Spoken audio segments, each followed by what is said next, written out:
स्मरणीय प्रतिपल वंदनीय श्री सद्गुरुदेव भगवान श्री कृष्ण कन्हैया जी के चरण कमलों में वंदन प्रणाम नमन। 33 कोटि देवताओं को अपने तन में स्थान देने वाली जगत जननी विश्ववंदनीय गौ माता को प्रणाम नमन। पूज्य महाराज श्री को वंदन। आप सभी उपस्थित पधारे हुए हरि भक्त गौ भक्त सज्जनों को जय श्री कृष्ण, हरे कृष्ण। आइए आप और हम प्रतिवर्ष जिस तरह भगवान श्री कृष्ण की वंदना करते हैं, प्रार्थना करते हैं और विनती करते हैं, अभी आज का यह सत्संग, आज की यह गुरु महिमा, आज का यह आशीर्वचन भगवान श्री कृष्ण की उसी वंदना के साथ प्रारंभ करेंगे जो हम अपने आप को भगवान श्री कृष्ण के साधु भक्त शिष्य मानते हैं। वो सब मिलकर के सदगुरुदेव श्री कृष्ण कन्हैया जी के चरण में वंदना करेंगे। सब बड़े भाव से, अंतर मन से, हृदय से सबसे पहले प्रार्थना करेंगे, वंदना करेंगे। उसके बाद दिव्य जो आप सबके लिए प्रतिवर्ष के संदेश हैं, गीता जी के जो उपदेश हैं, और इतनी दूर दूर से आप जो ऊर्जा लेने के लिए, इतनी दूर दूर से आप लोग जो कुछ प्रसाद लेने के लिए उपस्थित हुए हैं, वो आपको मिले, ऐसा प्रयास। कौन सा प्रसाद? हलवा बना था, अभी बूंदी बन गई होगी, यही प्रसाद खाओगे और यही ले जाओ, ये तो घर पे भी बना चाहिए। हाँ, ये बात है कि भाई तीर्थ स्थान पे किसी विशेष पर्व पे प्रसाद की विशेष महिमा होती है, लेकिन सिर्फ भोजन ही प्रसाद नहीं होता, बहुत और भी कुछ चीजें जो हमें गुरु के द्वारा मिलती हैं, सदगुरु के द्वारा मिलती हैं, संत के द्वारा मिलती हैं, अपने माता पिता के द्वारा मिलती हैं, वो भी प्रसाद ही होता है। तो यहाँ से आज जो आपको ले जाना है उसके बारे में चर्चा करेंगे। सब मिलकर पहले आइए गुरु वंदना और कृष्ण वंदना बड़े भाव से आनंद से करेंगे। श्री कृष्ण को गुरु बनाया, गीता का ज्ञान मैंने पाया, मैं शरण गोविंद की आया, मैं शरण गोविंद की आया। श्री कृष्ण को गुरु बनाया, गीता का ज्ञान मैंने पाया, मैं शरण गोविंद की आया, मैं शरण गोविंद की आया। श्री कृष्ण वंदे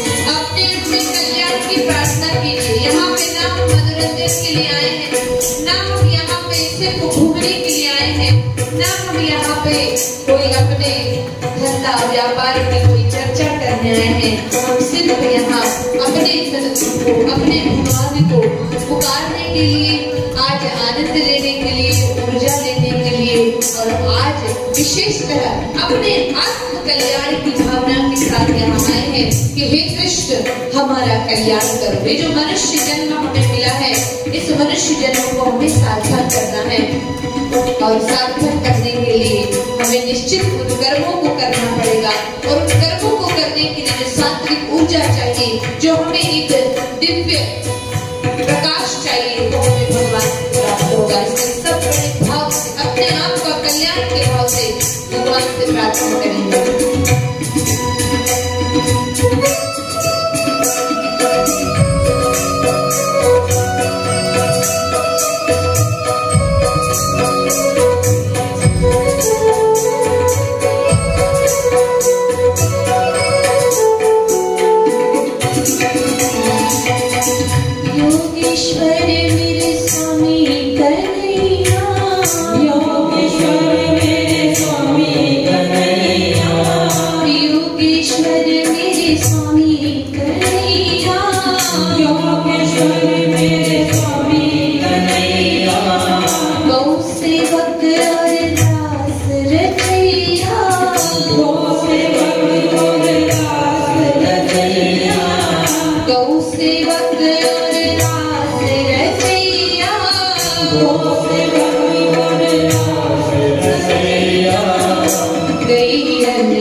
गीता का ज्ञान में दिखाया, गीता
उद्देश्य, लेकिन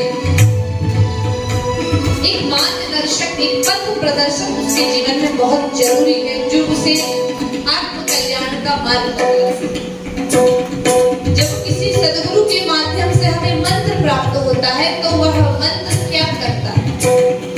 आप ये देखिए, यहाँ आप जिस हॉल में बैठे हैं, किसी कक्ष में बैठे हैं, या आप अपने घर पर किसी कक्ष में बैठे हैं, अगर अंधेरा है, पूरा अंधकार है, कि आपको कुछ दिखाई दे, सब सामान रखा हुआ है, उपयोग की चीजें रखी हुई है, सारी व्यवस्था है, लेकिन अगर प्रकाश नहीं है, अगर उजाला नहीं है, तो आपको उस कक्ष की कोई चीज उपयोग में आने वाली दिखाई देगी।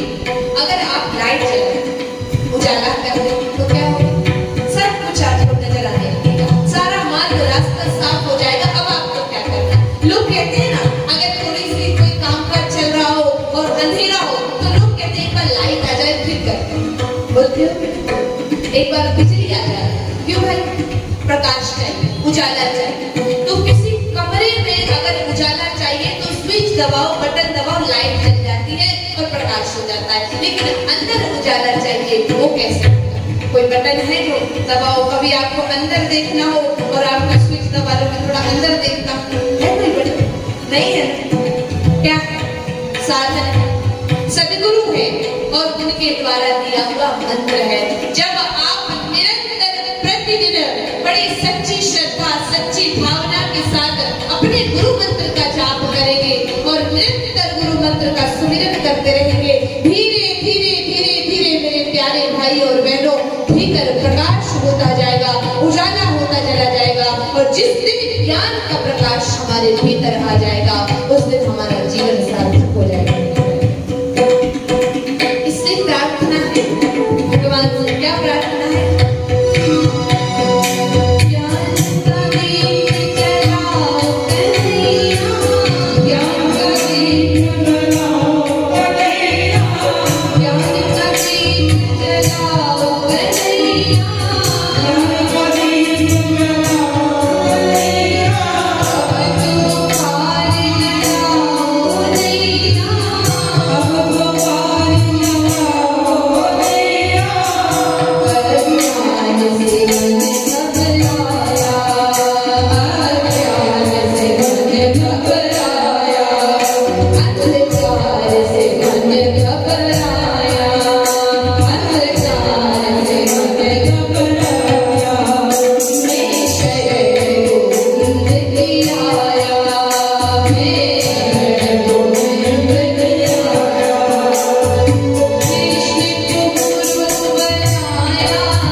जय हो।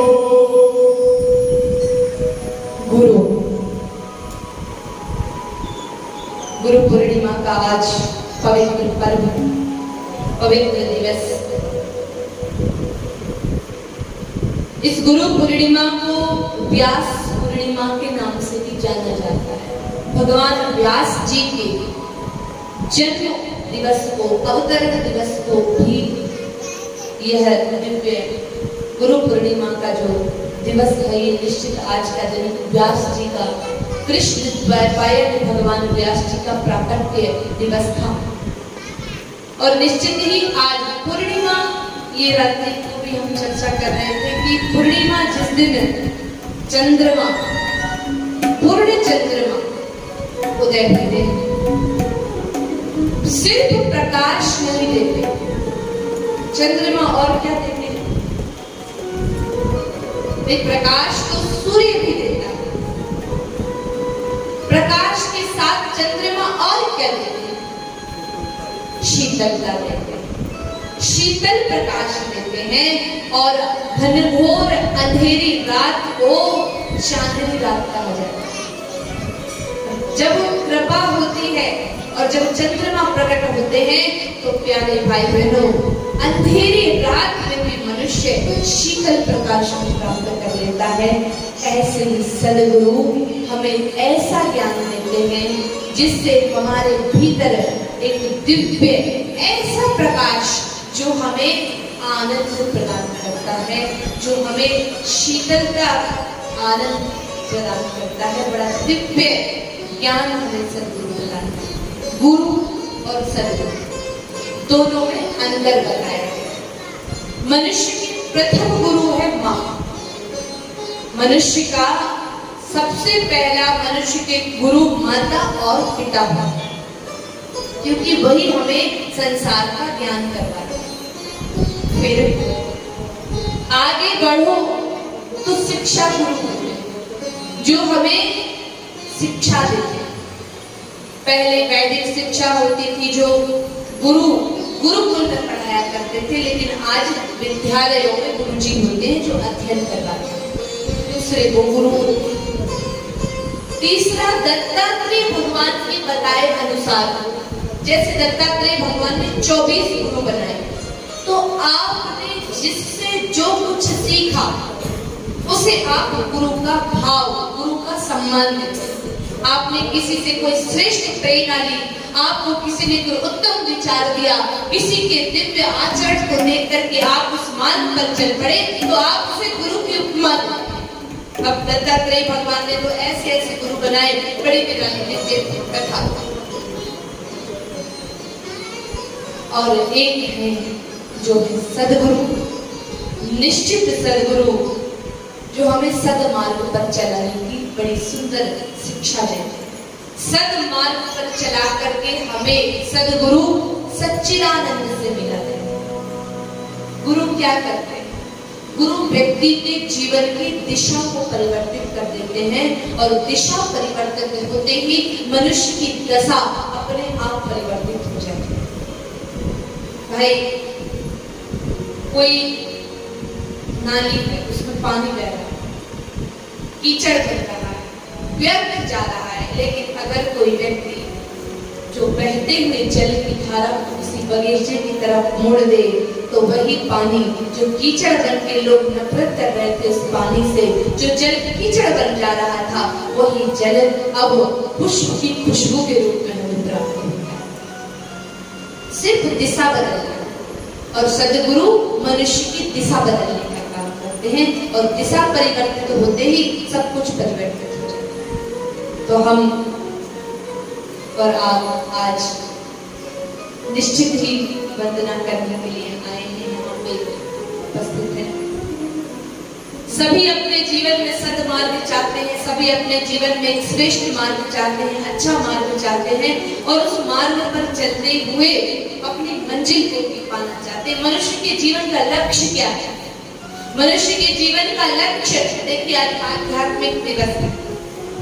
आज आपकी भौतिक उन्नति की बात नहीं होगी कि आप कितने अमीर हैं, कितना बड़ा बंगला है, कितने आपके पास कपड़े हैं, कितने आपके बच्चे हैं, जितने आपके रिश्तेदार हैं, ये सब भौतिक चीजें, ये होनी चाहिए, इनके बिना चलेगा भी नहीं। समाज में रहते हैं, मनुष्य हैं, तो भाई तो पैसा भी चाहिए, घर भी रहने को चाहिए, बाल बच्चे भी चाहिए, लेकिन ये भौतिक चीजें हैं। इन सबसे ऊपर उठ करके जो हमारा आध्यात्मिक जीवन है, जो हमें एक दिव्य हमारे कल्याण के लिए जो मार्ग चाहिए, आज उसकी चर्चा करें। क्योंकि आप और हम परसों से सुनते आ रहे हैं कि क्या लेके आए हैं, और लेकिन फिर भी उसके पीछे भाग रहे हैं। व्यवस्था है, मनुष्य की आवश्यकता है, लेकिन याद रखें इन व्यवस्थाओं के, इन आवश्यकताओं के साथ हमें अपने आध्यात्मिक आरोग्य जीवन को नहीं छोड़ना। अच्छा एक बात, आप यहाँ पे आए, आपको आमंत्रित किया गया है, कितने दिन के लिए आए? एक दिन के लिए आए। कुछ लोग कल आ गए थे, वो 2 दिन के लिए माने जाएंगे, वो 2 दिन के लिए आए, ठीक है। अब अगर आप यहाँ पे आ गए, क्या योजना बना के आए कि हम फटाफट जाएंगे, फिर जाके अपना काम काज देखेंगे, 2 दिन जाना है, 2 दिन के जितने कपड़े समेट लाए, अपना सामान ले आए, थोड़ा क्रीम पाउडर भी साथ उठा लिया, तन को भी थोड़ा व्यवस्थित रखना पड़ता है, रखना भी चाहिए, मंदिर है, इसको सुंदर बना के रखना चाहिए। फैशन करो ना करो, लेकिन श्रृंगार और साज सज्जा इस तन को भगवान का दिया ये मंदिर है, इसका सम्मान करना चाहिए, ठीक है, ये बात अच्छी है। लेकिन अब आप 2 दिन के लिए आए हैं, और आप अगर यहाँ आकर के आपका दिमाग खराब हो जाए और आप भूल जाएंगे आप तुंगा से आए हैं, आप बगवा से आए हैं, आप कहीं झालावाड़ से आए हैं, कहीं कोई बारा से आए हैं, कहीं भिलवाड़ा से आए हैं, भूल गए आपका दिमाग खराब हो गया, फिर क्या होगा? आप वापस जा पाओगे? क्या करोगे? यही भूलोगे, मन सौर में चिंता होगी आप लोगों की, कहीं भूल न जाए। भूल जाओगे तो क्या होगा? यही भटकते रहोगे। पशुपतिनाथ मंदिर में, दरबार में, कभी द्वारिकाधीश मंदिर आओगे, कभी पशुपतिनाथ चले जाओगे, कभी बाजार चले जाओगे, भटकते भटकते भटकते भटकते फंस जाओगे। आप भूल गए कि आप तुंगा से आए थे, आप भिलवाड़ा से आए थे, आप बगवा से आए थे। बोलो वापस तो जाना पड़ेगा ना कि नहीं जाना? अब यही रह जाओगे, अब आप लोग सब यही रह जाओगे, नहीं रहोगे। आपका गंतव्य, आपका घर है, आपका परिवार, आपको जाना है। ऐसे ही परमात्मा ने हमें भेजा कि बेटा जाओ, ये तुम्हारे कुछ पाप और तुम्हारे कुछ पुण्य ले जाओ, और भ्रमण करके अपना लक्ष्य मत भूलना, और तुम्हें फिर इस धाम को लौट करके आना है। लेकिन हम आ गए और भूल गए कि जाना ही नहीं चाहते। अगर किसी को बोलो ना कि भैया 7 दिन बाद तो आपका राम नाम, अरे नहीं अभी नहीं जाना, अभी जीना है मुझे। कोई जाना चाहता है? नहीं जाना चाहता। भूल गए, भटक गए। हमें जाना है, कहाँ जाना है? अपने सदगुरु के, अपने इष्ट के, और परमात्मा जो सबसे परम आत्मा है, इस आत्मा का उस आत्मा से मिलन होना। ये बात हमें भूलनी नहीं है। सारे कार्य करते हुए, व्यवस्थाओं को चलाते हुए हमें ये बात याद रखनी है कि हमको जाना पड़े। तो भाई ये बात एक स्मृति में रखें। अब इसके लिए हमें क्या करना पड़ेगा? इसके लिए हमें थोड़ा आध्यात्मिक जीवन जीना है, और हमें आध्यात्मिक जीवन जीने का और भौतिक चीजों को भी ठीक से संभालने की शिक्षा अगर कोई देती है तो वो हमारे गीता जी देती है। कौन देती है? गीता जी। आप में से कितने भाई बहन हैं जिनके घर में गीता जी? फिर आपका दर्शन करना है। जय हो, प्रणाम। अच्छा, आप में से कितने भाई बहन हैं जो रोज गीता जी का अध्ययन करते हैं? पढ़ते कौन कौन है? जय प्रणाम। 4-5 भाई। बाकी 1 साल में 1 बार दिवाली पे उठाएंगे, झाड़ेंगे, फूकेंगे, 2 किलो मिट्टी निकलेगी गीता जी के ऊपर से, फिर फूक फाक के रख देंगे और बस हो गया। मैं ये नहीं कह रही कि आप रोज दो श्लोक पढ़ो, कि रोज 2 अध्याय पढ़ो, जरूरी नहीं है, लेकिन आवश्यक है कि हमारे पास अगर मार्गदर्शिका है ठाकुर जी के द्वारा बताया हुआ जीवन जीने का दिव्य मार्ग है, फिर भी हम भटक रहे हैं, फिर भी हम भटकते जा रहे हैं। क्यों भटक रहे हैं? सबसे पहला है कि आप उसका अध्ययन करें, और इसलिए होते हैं गुरु जो हमें उसका सार बताते हैं, जो हमें उस पथ पर चलने की शिक्षा देते हैं। तो गीता जी वैसे तो बहुत बड़ी सुंदर सुंदर दिव्य दिव्य हमें मार्ग बतलाती है, लेकिन कहते हैं कुछ मार्ग हमें गीता जी में बतला है कि मनुष्य को क्या करना चाहिए। इस संसार में आसुरी शक्ति भी है और दैवी शक्ति भी है। आपको इतना तो पता है ना कि सुर अच्छे होते हैं और असुर। भाई आपको कोई कहे कि देवता बनना है कि राक्षस बनना है, क्या बनना है? राक्षस? देवता बनना चाहते हैं। क्यों? क्योंकि देवता दैवीय शक्तियों से संपन्न होते हैं, और दैवीय शक्तियों के क्या गुण हैं, दैवी संपदा किसको कहते हैं, ये हमको गीता जी बतलाते हैं।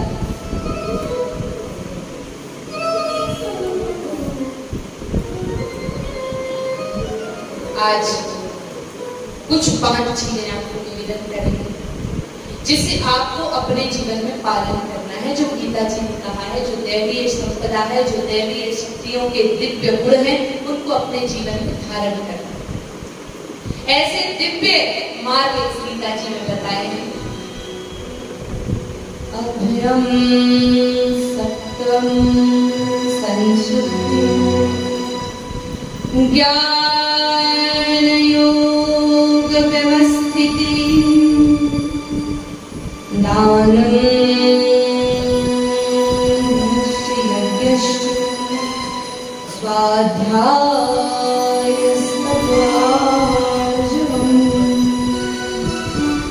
इस श्लोक के माध्यम से और आगे भी बड़े सुंदर दिव्य श्लोकों के माध्यम से गीता जी बताती है। ये 2 श्लोकों में जो सुंदर मार्ग बताए हैं, आइए उसमें से 5 चीजें चयन करके हम इस वर्ष उन चीजों का पालन करेंगे। पहली चीज, सबसे पहले भगवान की पूजा और भगवान का जप, मंत्र का जप। सबसे पहला है मंत्र का निरंतर जाप करना, भगवान का सुमिरन करना, भगवान की पूजन करना, भगवान की, गुरु की और संतों की। पूजन का अर्थ ये नहीं होता कि चावल चंदन चढ़ा दिया हो गई पूजन। पूजन का अर्थ ये पूजन तो होता ही है, साथ ही उनके आचरण पर चलना, उनके बताए मार्ग पर चलना और हमें उस राह को अपनाना। और मंत्र जाप ज्यादा से अधिक से अधिक। क्यों? क्योंकि रामचरितमानस में भी भगवान श्री राम कहते हैं, क्योंकि कृष्ण ही राम है और राम ही कृष्ण है, एक ही अवतार बताया गया है। तो रामचरितमानस में नवधा भक्ति का उपदेश करते हुए भगवान श्री राम ने शबरी माता को बड़ी सुंदर भक्ति बताई। क्या बताई? मंत्र जाप मम दृढ़ विश्वास, मंत्र जाप दृढ़ विश्वास, मंत्र जाप दृढ़ विश्वास, मंत्र जाप दृढ़ विश्वास।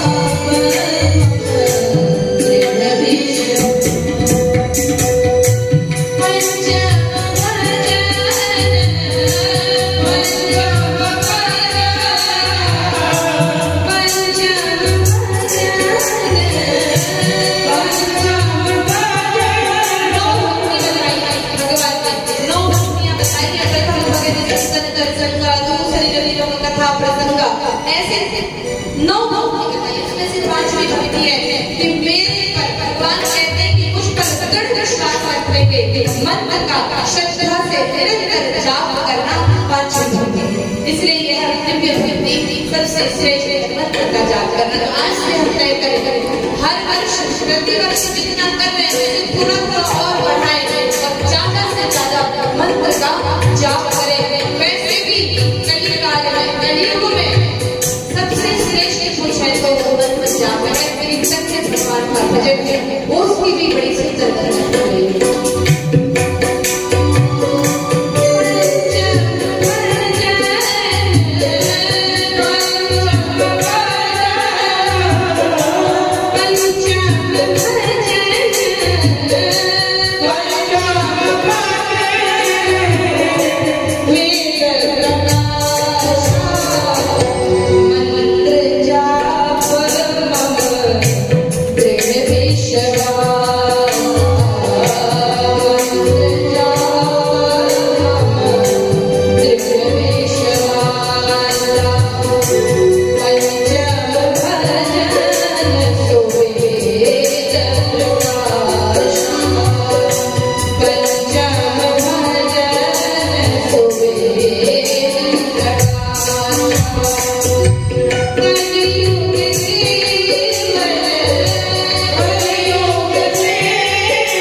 है कि कोई भी स्नान छूट जाए, भोजन छूट जाए, कोई नियम और ले रखा है तो पालन करना चाहिए, पर ना हो तो चलेगा, लेकिन मंत्र का जाप, गुरु मंत्र का जाप हमें श्रद्धा से भगवान पे विश्वास करते हुए, अपनी सतगुरु पे विश्वास करते हुए मंत्र का जाप दृढ़ता से करना है।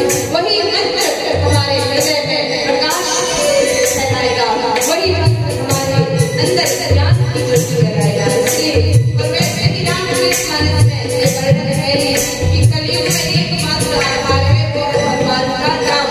यही बात भागवत जी में भी लिखी है कि सबसे श्रेष्ठ कलिकाल में अगर कोई पार करने के लिए साधन है तो कीर्तन है, भजन है, भगवान का नाम है, गुणगान है। इसलिए कुछ हो ना हो, जब तक यज्ञ पूजा पाठ विधि विधान, लेकिन एक नियम जरूर करें, बैठ के भगवान का भजन मंत्र का जाप दर्शन करें।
मंत्र का जाप करना।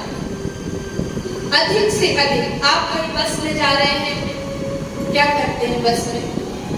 बैठे तो रहते हैं, कुछ नहीं है, आपको जो मंत्र मिला है बस सुमरते जाओ, सुमरते जाओ, सुमरते जाओ, करते जाओ। खाली समय है, मंत्र का जाप करो। किसी को बताने की, जताने की, दिखावे की जरूरत नहीं है, बस हृदय में मंत्र का अधिक से अधिक। फिर देखो अब भीतर कैसा आनंद प्रकट होता है, कितने सुंदर सुंदर मार्ग, स्वतः प्रेरणा आएगी आपको और बड़ा आनंद। दूसरा बड़ा सुंदर दिव्य गीता जी का उपदेश है उत्तम कार्यों का आचरण, अच्छे कार्य का। अच्छे कार्य क्या होते हैं? अपना काम करते हुए सद कार्यों में लगे, अच्छे कार्य। बुरे कार्य में क्या आता है? बुरे कार्य बहुत सारे होते हैं। बुरे कार्यों में आता है किसी का बुरा कर देना, चोरी कर लेना, किसी का कुछ नुकसान कर देना। इस तरह के जो गंदे आचरण, बुरे आचरण है, उससे दूर रहें, अच्छे काम करें। अच्छे काम क्या करें? किसी की सेवा करें, गौ माता को चारा जमा दें, किसी गरीब को भोजन कराएं, अपने कार्यों को धार्मिक मोड़ देकर के व्यवस्थित रूप से करें, अच्छे काम करें, बुरा काम न करें। तीसरा, यथार्थ भाषण, प्रिय भाषण। यथार्थ और प्रिय, ये दोनों बातें समझने की है। यथार्थ का मतलब जानते हैं? यथार्थ का है जैसा है वैसा ही बताना, यथार्थ भाषा। लेकिन उसके आगे लिखा है, भगवान कहते हैं प्रिय भाषा, यथार्थ और प्रिय भी होना चाहिए। प्यारा बोले, लेकिन प्यारा बोलने का मतलब ये नहीं है कि किसी से काम निकलवाना है, और काम निकलवाना है, मान लो तो काला करता है, उसको कहते हैं अरे भैया आपके जैसा गोरा नारा सुंदर, अरे अब प्यारा तो हो गया, लेकिन यथार्थ नहीं, यथार्थ नहीं, यानी कि जो है वो नहीं, सिर्फ मीठा बोल दिया बस। यथार्थ बोले और मीठा, प्रिय, अच्छा लगने वाला। आजकल ज्यादातर मनुष्य के जीवन में झूठ ने जगह, बात बात में हम झूठ बोलते हैं, बात बात में हम मिथ्या बोल देते हैं। अच्छा, छोटी छोटी बातों में झूठ बोल देते हैं, छोटी छोटी बातों में मिथ्या भाषण करते हैं। और दूसरा अप्रिय भाषण करते हैं। अप्रिय का मतलब जो प्रिय ना लगे सामने वाला। अच्छा आप बताइए, आप लोगों को अगर कोई इस तरह से बोले जो आपको पसंद नहीं है तो आपको अच्छा लगेगा? नहीं, लेकिन कई बार क्रोध में हम ऐसे झुंझला के बोलते हैं कि सामने वाले को बुरा लगता है, और क्या होता है, मन से दुख पहुंच जाता है। इसलिए जो है वो बोले, लेकिन उसको प्यार से बोले। जैसे कि आप सबको बता रखा है पहले, अभी पुनः बताएंगे। यथार्थ बोलना है, प्रिय बोलना है, तो कैसे बोलना है? कहानियों मत कीजिए, यूं कर लीजिए से, और धीरे धीरे पूछिए भय की कर फुटा दे। आया समझ में? काने से कानों मत गई, कानों जाए गोरूठ, और धीरे धीरे पूछियो कैसे गए फूट। तो जो अलवर भरतपुर से आए हैं वो ये भाषा समझे तो भाई इस बात का तो भाई गाना है, ये बात तो तय है। लेकिन आप कह दो एक गानिया इधर, अब उस बात को प्रिय कैसे बनाए? गाने को तो बुरा लग रहा है, लेकिन क्या भाई साहब ये आपकी आंख तो क्या हो, यथार्थ भी है, सही बोल रहे हो, लेकिन प्यार से भी बोल रहे हो। तो वाणी को सुंदर बनाइए, वाणी को सुंदर बनाइए, प्रिय बोलने से अपने सबसे पहला प्रयास करें कि इतना अच्छा बोले। हाँ, जहाँ जरूरत है वहाँ यथार्थ भी बोलना है। अगर कहीं सत्य है और बोलना है तो उस भाषा में आप बोल सकते हैं, लेकिन ज्यादातर अच्छी वाणी का, अच्छी भाषा का प्रयोग करें। क्यों? क्योंकि अच्छी वाणी बोलने से सामने वाले का तो मन शीतल होता है, बोलने के बाद हमारे मन में भी बड़ा आनंद आता है। अच्छा बताओ, किसी को डांटने के बाद, क्रोध करने के बाद क्या आपको शांति मिलती है? क्या आपको अच्छा लगता है? हम भी खुद क्रोधित हो जाते हैं तो हम स्वयं भी दुखी हो जाते हैं, अशांत हो जाते हैं। इसलिए कहा ऐसी वाणी बोली मन का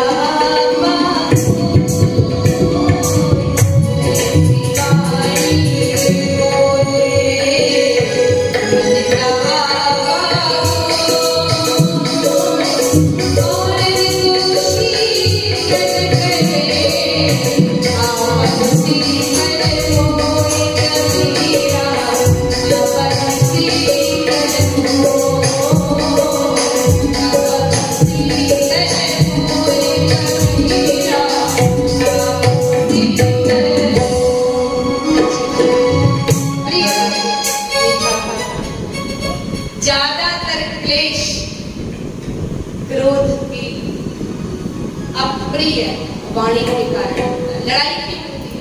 तूने मुझे ऐसा बोला, अब देख मैं इससे भी खराब बोल के बता। लड़ाई क्यों होती है? क्लेश क्यों होता है? हमारी बात जब किसी को चुभती है तो उसके अहंकार को चोट लगती है, वो दुगना क्रोध से हमारे ऊपर झुंझलाता है, फिर लड़ाई बनती है और घर में क्लेश हो जाता है। इसलिए वाणी को मधुर बनाइए, वाणी को अच्छा बनाइए। तीसरा, चौथा क्या है? मन, कर्म और वचन के द्वारा किसी का बुरा मत चाहो। क्योंकि ये बात आप और हम सब बहुत अच्छे से जानते हैं कि बुरा चाहेंगे तो बुरा ही पाएंगे, ये प्रकृति है।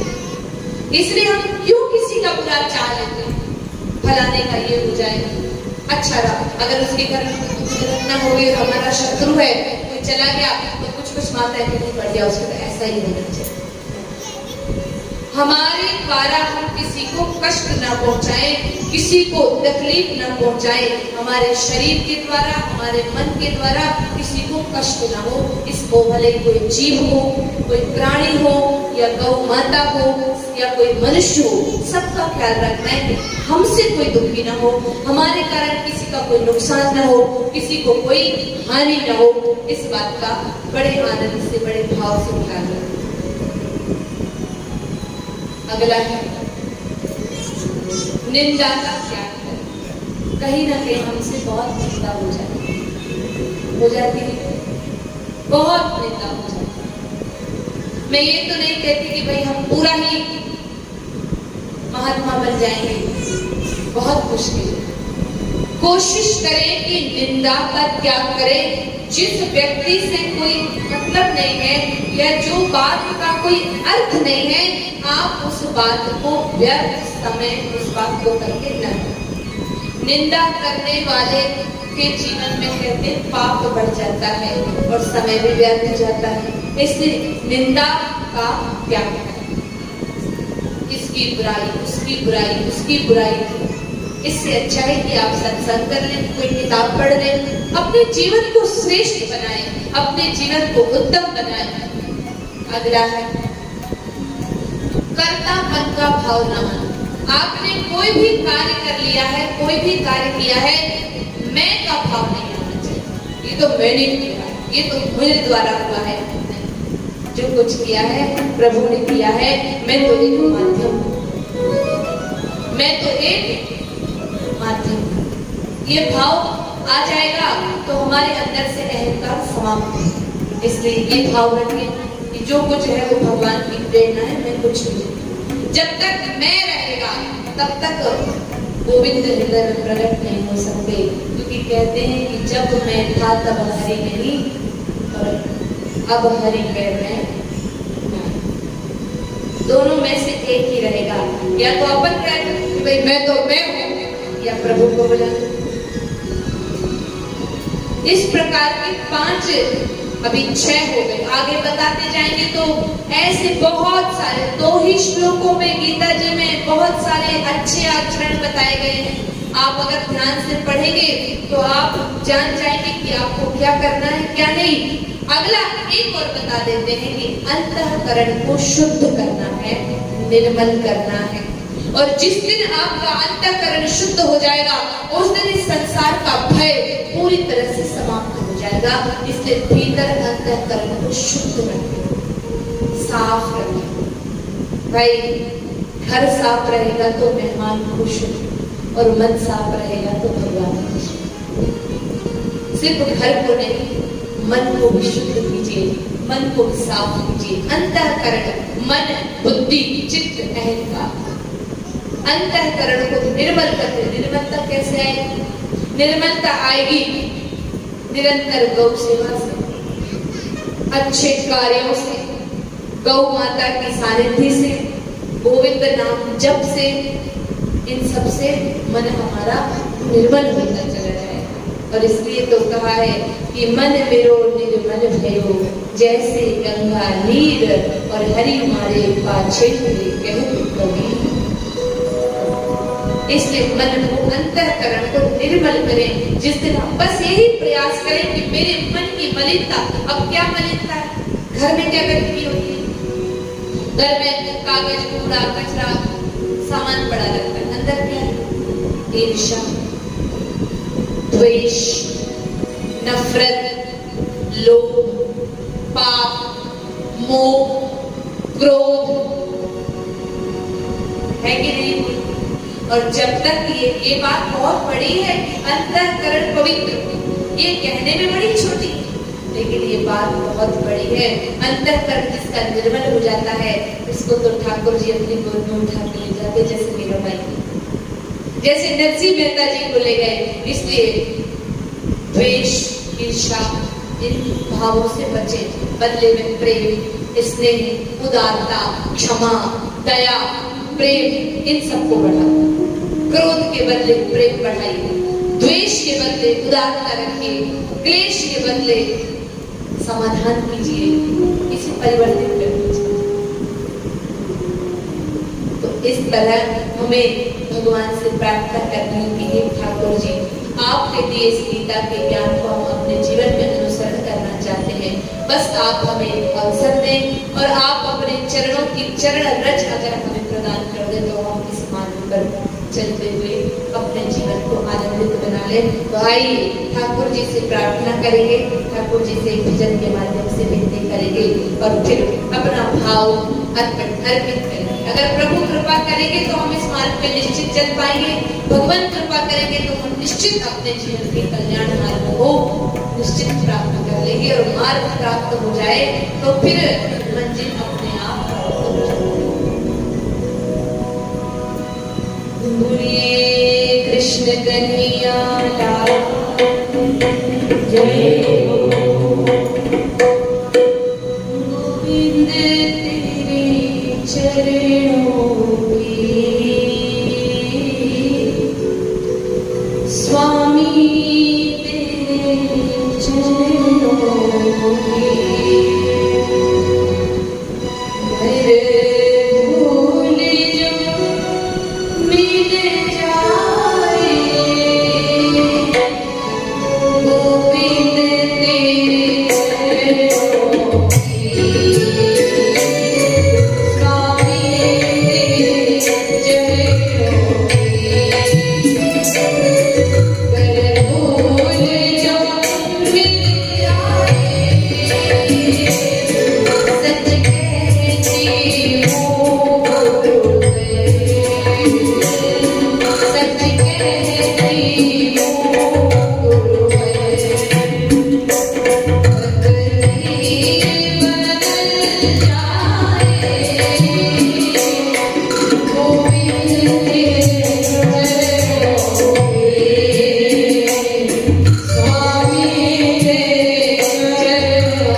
विचारों में पड़ गए, शंका संशय में आ गए, तब भगवान ने सदगुरु से धारण करके गीता का उपदेश दिया।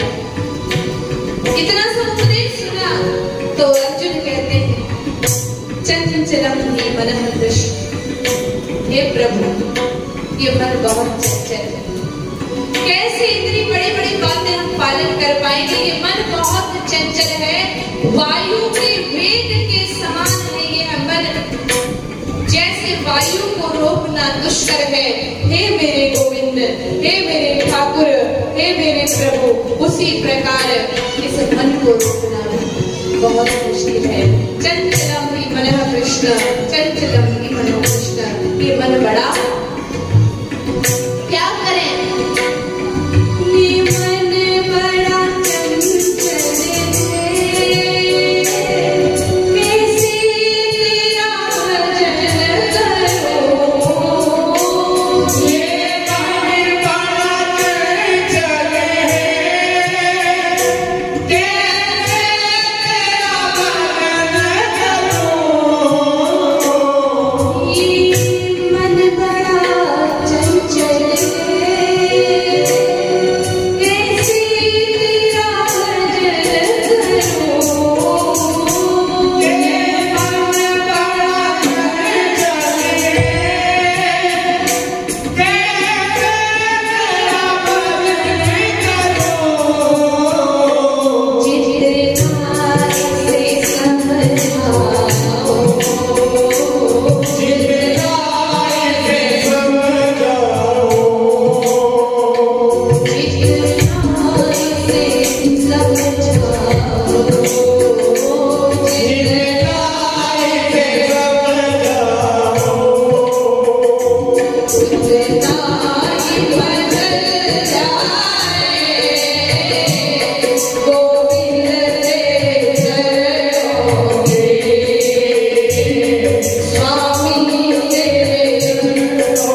हे प्रभु, हे कृष्ण, चंचलानी वाला कृष्ण, ये मन बहुत चंचल है, इस बहुत मुश्किल है इसको रोक पाना।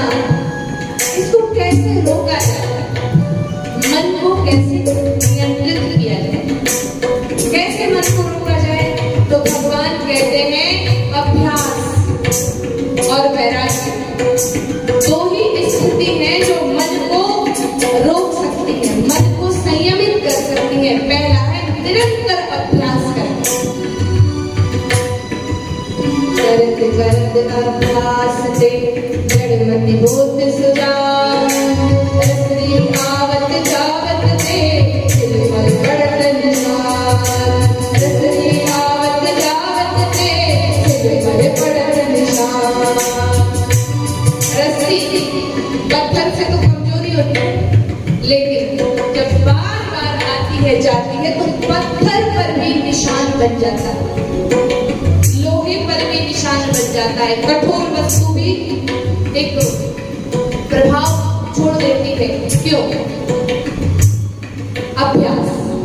इसलिए निरंतर अभ्यास करना है इस मन को। अब आप में से कई भाई बहन ऐसे हैं जो भगवान का भजन करने को बैठते हैं, माला ले लेंगे, हे प्रभु, एक बार मंत्र जाप करेंगे कि भाई साहब का ध्यान जाएगा, उसका 1000 रुपये उसका देना, उसका बाकी है, उसका ये करना, उसका वो करना। पता चलो 9:30 बज गए, भजन तो हुआ नहीं, कुछ और ही हो गया, भजन तो हुआ ही नहीं। पता नहीं कहाँ थे हम, ना भगवान में ध्यान था ना कुछ था, बस लगे हैं संसार में। भजन क्या करें? बार बार पकड़ के लाए, बार बार मन को पकड़ के लाए, बार बार अभ्यास करें, बार बार अभ्यास करें, निरंतर प्रयास करें, और एक दिन ऐसा आएगा कि आपका मन स्थिर हो जाएगा। एक दिन गोविंद ऐसी कृपा करेंगे कि मन ठहर जाएगा, और जो विचार आते हैं उनको आने दो। क्यों? क्योंकि जब बारिश में लाइट चलती है ना, तो जितने भी कीड़े मकोड़े होते हैं वो सब लाइट के पास आते हैं, आके क्या होते हैं? जल के भस्म हो जाते हैं। दीपक जलाइए, चिमनी जलाइए, लाइट जलाइए, सारे कीड़े मकोड़े पतंगे सब आ जाके जल जाते हैं। तो इसी प्रकार जब हम मंत्र का जाप करेंगे, मंत्र रूपी दीपक जलाने का प्रयास करेंगे, जैसे जैसे धीरे धीरे ज्ञान का दीपक प्रकाशित होता जाएगा, प्रज्वलित होता जाएगा, वैसे वैसे हमारे भीतर के विकार धीरे धीरे जल करके समाप्त होते चले जाएंगे। इसलिए अभ्यास करें और ठाकुर जी से प्रार्थना करें कि हे प्रभु, आप कृपा कीजिए, आपकी कृपा, आपकी दया तो आपने सब पर बरसाई है, हम भी आपके शरणागत हैं। हे प्रभु, आप हम पे भी कृपा कीजिए। Thank you.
चाहे तो निश्चित हमें अच्छे कार्य, उत्तम कार्य, श्रेष्ठ कार्य करने हैं और गोविंद से प्रार्थना करनी है कि आप अपने जीवन में, हे ठाकुर जी, हम पे ऐसी आप कृपा करें कि हम अपने जीवन में आपकी कृपा को प्राप्त कर जाएं।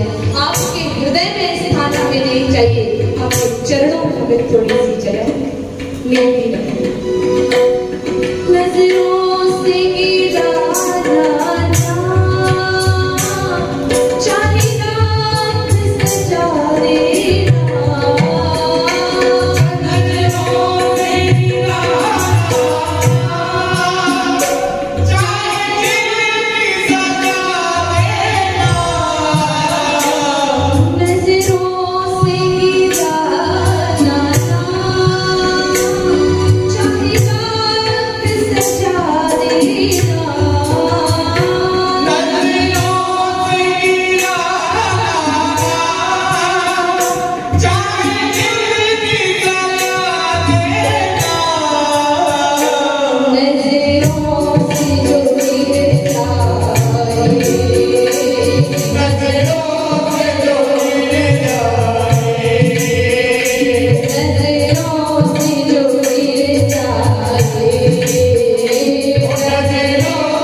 से लेके जाएंगे। मंत्र जाप, प्रिय भाषण, भगवान का, गुरुदेव का पूजन आचरण, अच्छे दिव्य कार्य, किसी का हृदय न दुखाना और कर्तापन का भाव न आना, मैं तो त्यागना, निंदा न करना। इस प्रकार जो विस्तार से आप लोगों को नियम बताए गए हैं, ज्यादा नहीं, एक पर भी अगर आप चले गए तो निश्चित है कि अगले वर्ष कुछ और भी आप प्राप्त कर पाएंगे। एक एक दिन हमारे जीवन का व्यतीत हो रहा है, इसे हमें निश्चित जीवन को सार्थक करना है। शरीर तो चल पड़ेगा जलने के लिए, शमशान में ले जाया जाएगा, लोग ले जाएंगे उठा के, शरीर को जला देंगे, लेकिन हम जो हमारा क्या है, हम कोई और नहीं, हम स्वयं उस परमात्मा के अंश हैं जो अपने आप को पहचान नहीं पा रहे, जो अपने आप को जान नहीं पा रहे। जानने के लिए ज्ञान का प्रकाश चाहिए और ज्ञान का प्रकाश गुरु करते हैं और गुरु के द्वारा दिए मंत्र का जाप हमें करना पड़ेगा। इसलिए आज सभी बैठ करके जाएंगे, अधिक से अधिक मंत्र जाप करेंगे, नियमों का पालन करेंगे। दूसरा, गोविंद का प्राण क्या है? आप सब बैठे हैं, सबने कथा भी सुनी है, सबने प्रवचन भी सुना है। क्या है? जोर से बोले।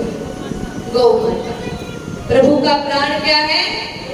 गौ माता। अगर गाय माता प्रसन्न रहेगी तो गोविंद प्रसन्न रहेगा। तो आप सबसे आग्रह है कि हमारे द्वारा गाय माता का कभी अपमान न हो, सम्मान करना है, पूजा करनी है, भाव अच्छे अच्छे भाव अर्पित करने हैं, माँ मानना है, भगवान मानना है। अच्छा और अच्छा भाव है तो और श्रेष्ठ मान सकते हैं, दिव्य शक्ति मानिए, अच्छा भाव अर्पित कीजिए, और ना कर पाए तो कम से कम अपमान तो नहीं। इस सभा में ऐसे बहुत सारे सज्जन बैठे हैं जिन्होंने गौ माता की कथा को श्रवण करने के बाद अपने जीवन में गौ भक्ति को उतारा, और पहुंचे ही यहाँ तक वही हैं जिन्होंने गौ सेवा के मार्ग को अपनाया।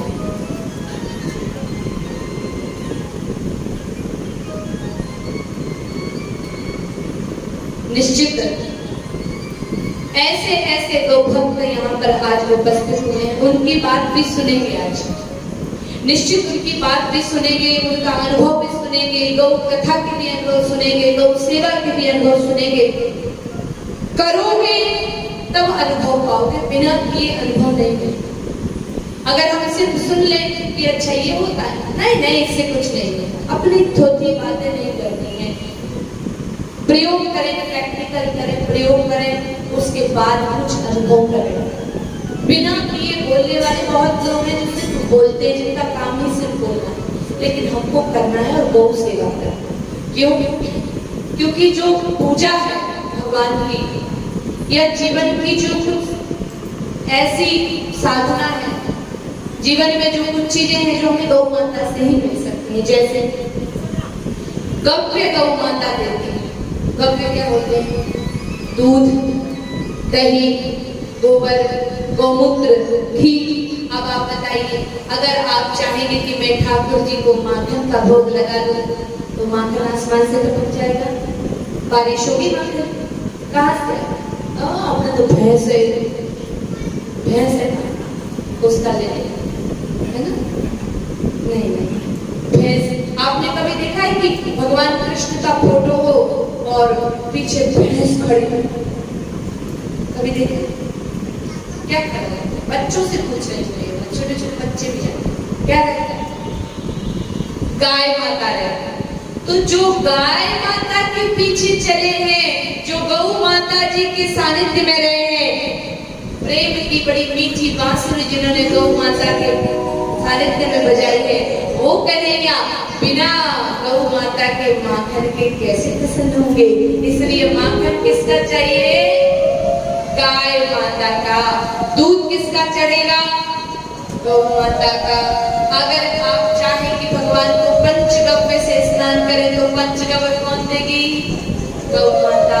तो भाई ये सब चीजें, अब मान लीजिए आपको प्रकृति शुद्ध करनी है, आप चाहते हैं कि आप कुछ नहीं, पर्यावरण शुद्धि के भाव से हवन करें, यज्ञ करें, तो घी कहाँ से आएगा? डेयरी से। तो गौ माता से प्राप्त होगा। कंडे कहाँ से आएंगे? गोबर के। पहले एक विधान है, आप कोई भी यज्ञ पद्धति की पुस्तक पढ़ेंगे, उसमें लिखा रहेगा अरण्याछादन। अरण्य यानी वन, जंगल से बीते हुए। क्यों भाई? क्योंकि पहले जंगलों में गौ माताएं विचरण करती थी, सिर्फ गौ माताएं विचरण करती थी, उनका ही गोबर का कंडा छाना प्राप्त होता था, और वही गौ माता का छाना, गोबर का कंडा, उपला यज्ञ में काम आता था। तो इस सब के लिए हमको गौ माता चाहिए कि नहीं चाहिए? बताइए, चाहिए। और माखन की, दूध, दही की बात करें तो मेरे कन्हैया ने तो ऐसी ऐसी लीलाएं की है मेरे बहनों। आज गुरु पूर्णिमा है, इसलिए हम गोविंद के सदगुरु स्वरूप की वंदना कर रहे हैं। जो आप फोटो चित्र देख रहे हैं, भगवान ने अर्जुन के लिए गुरु का रूप धारण करके गीता का ज्ञान दिया। लेकिन ऐसे देखा जाए तो कन्हैया बड़े नटखट, जिन्होंने माखन चोरी की लीलाएं की, जिन्होंने गौ माता की महिमा को बढ़ाने के लिए क्या क्या नहीं किया। गोपियों से मांगते थे क्या? छाछ। गोपियां कहती थी, काकी कहती थी कि थोड़ा नाच दिखाएगा तो छाछ मिले। उस छाछ की महिमा इतनी सी छाछ लेने के लिए कन्हैया नाच दिखा देते थे, यानी आनंद मग्न हो जाते थे। और इतना आनंद से दूध दही के माध्यम से भगवान ने गोपियों को प्रदान किया, अपने समर्पण जिन्होंने कर रखा था उन साधिकाओं को प्रदान किया, जिसका कोई वर्णन नहीं। इसलिए तो गोपियां बड़े आनंद से कहती हैं, एक आनंद और ले लेते हैं। फिर आप सबसे जो गौ भक्त यहाँ पे आए हैं, जिन्होंने अपने जीवन में गौ सेवा की है, जिन्होंने अपने जीवन में बड़ा सुंदर अनुभव पाया है, उन सबको आकर के अपना अनुभव बताना है, ताकि जो नए साधक आए हैं, नए भक्त आए हैं, नए लोग आए हैं, उन्हें भी कुछ अनुभव सुन के प्रेरणा मिलेगी, हमें भी कुछ करना चाहिए, उसका भी अवसर मिलेगा। लेकिन आइए इससे पहले भगवान कृष्ण की बड़ी अद्भुत दिव्य सुंदर लीलाओं का वर्णन कर देते हैं। जब मेरे कन्हैया सुंदर स्वरूप धारण करते थे नटखट गोपाल का, तो कहते हैं कि गोपियों का मन मोहित हो जाता था। सांवरा मेरा सांवरा, सांवरा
भगवान ने गोपियों के चीर हरण की लीला की, भगवान ने ग्वाल वालों के साथ लीला की, भगवान ने गैयों को चराया, ठाकुर जी ने बंसी बजाई। ये हर एक लीला हमारे मन में प्रेरणा चाहिए। ठाकुर जी ने 16 संपन्न मेरे कन्हैया, जिन्होंने गीता का ज्ञान भी दिया और जिन्होंने रास भी रचाया और जिन्होंने गोपियों के हृदय को जीत करके अपार प्रेम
भाव भी सुना। अब आपकी भावनाएं कि आप अपने समक्ष भगवान श्री कृष्ण के प्रति क्या भाव अर्पित करते हैं, क्या नहीं करते हैं। तो गौ सेवा जरूर करें। अपने जीवन के जो आय है उसमें से ज्यादा नहीं 1% गौ माता के लिए, समाज सेवा के लिए, अच्छे कार्यों के लिए अवश्य निकालें। निश्चित गौ माता हमारे कल्याण के लिए है। दूध, दही, घी, माखन, गोबर, गोमूत्र तो देती है, साथ ही साथ गौ माता हमें वैतरणी पाल भी। किसकी पूंछ पकड़ाते हैं? गौ माता, क्योंकि गाय माता की पूंछ को पकड़ के ही वैतरणी पाल होती है और गौ माता ही मोक्ष भी देती है। क्योंकि गौ माता की शरणागति से धीरे धीरे मन निर्मल होता है। गौ गव्यों का पान करने से मन में निर्मलता आती है, विकार दूर होते हैं और जिसके विकार दूर हो जाते हैं तो वह बड़े आनंद से ईश्वर के भजन की तरफ बढ़ता है, आत्मज्ञान की तरफ बढ़ता है। और जिस दिन व्यक्ति के ज्ञान का दीपक जलता है उसी दिन उसे मोक्ष मिल जाता है।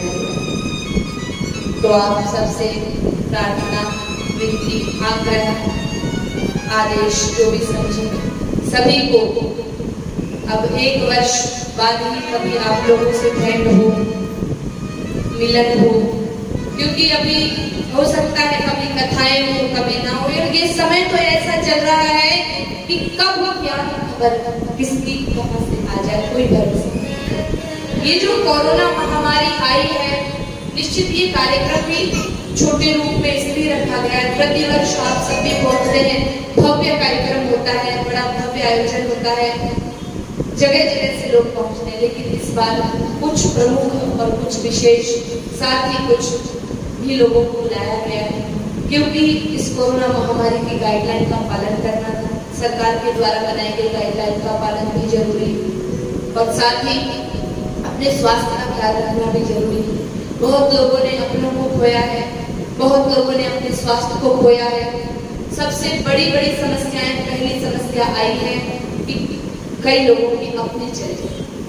दूसरी समस्या आई है आर्थिक स्थिति डगमगा गई, लक्ष्मी माता की कृपा। तीसरी समस्या आई है स्वास्थ्य की चिंताएं बढ़ी हैं और मनुष्य की जिनको कोरोना हो गया वो निश्चित ही कमजोर हो गए। कई लोग हैं जो आज भी आयोजनों में नहीं पहुंच पाए, जिन्हें महामारी से लड़ना पड़ा। साथ ही चौथा, घर में कई जगह पे क्लेश का वातावरण भी पैदा हुआ है। वही पहले भाई सब बाहर चले जाते थे, अब भाई बहन सब घर में ही रहे। लॉकडाउन में तो कई आपसी मतभेद भी हुए, कुछ मतभेद मिटे भी हैं तो कुछ मतभेद हुए भी। तो ये महाराज श्री जैसे कह रहे थे कि हम इस कोरोना महामारी को अगर नकारात्मक रूप से ले तो बहुत कुछ खोया है, लेकिन सकारात्मक रूप से ले तो जितना समय मिला है साधना का, अध्ययन का, आपस में एक दूसरे को समय देने का, उस समय दौड़ भाग में नहीं मिल पाता जो हमें मिला है। और एक सबक भी मिला है, प्रकृति माता, गौ माता के बाद है प्रकृति माता। जिस माँ प्रकृति की गोद में हम पलते हैं, बढ़ते हैं, लेकिन आज हम उस माता प्रकृति का ध्यान नहीं रखते और उसी का दुष्परिणाम है कि आज हमें ये चीजें भोगनी पड़ती। इसलिए गौ सेवा के साथ साथ प्रकृति सेवा भी करें, पर्यावरण का संरक्षण भी करें, वृक्ष लगाएं, उन्हें बड़ा भी करें, गंदगी कचरे से बचें, स्वच्छता का ध्यान रखें, हमारी सनातन संस्कृति की मान्यताओं परंपराओं को पाखंड मानकर भूलें। वह हमारी कोई भी परंपरा हो, किसी भी प्रकार की परंपरा हो, जो वास्तव में वैज्ञानिक प्रमाण के साथ, इतना समय नहीं है कि आपको पूरा प्रवचन सुनाया जाए, लेकिन ये सनातन संस्कृति की मान्यताएं, सनातन संस्कृति के विचार, सनातन संस्कृति की परंपराओं का जब से खंडन प्रारंभ हुआ तब से ही मनुष्य गर्त में जाता जा रहा है। इसलिए अपनी मान्यताओं को न छोड़ें, अपनी मान्यताओं का पालन करें, सनातन संस्कृति के नियमों पर चलें, निश्चित आपका कल्याण होगा। तो प्रकृति माँ, गौ माँ और परमात्मा का स्मरण करते हुए आप आज के उत्सव का आनंद ले रहे हैं। मैं